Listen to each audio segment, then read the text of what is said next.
René Vernadet est un acrobate dont le trapèze vole au-dessus des cordées.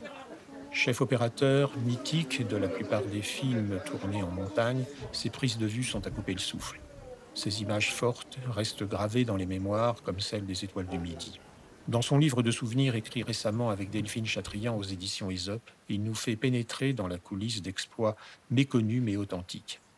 Une esthétique de l'alpinisme mise au service des premiers de cordée. Ceux-ci ont trouvé un rôle, celui du héros, grâce à René, leur compagnon de route capable de les précéder caméra au point, rivé à la paroi comme à l'œilleton de ses appareils photographiques. Avec une force tranquille et souriante, René Vernadet a traversé le siècle en se livrant sans mesure à sa passion du cinéma. Il a filmé les performances des autres sans jamais se mettre en avant ni valoriser ses prouesses éclatantes qu'il accomplissait dans des positions périlleuses. René Vernadet est un funambule s'amusant sur les piliers du ciel. Il est le magicien qui donne à voir ce qu'il y a d'exceptionnel en montagne.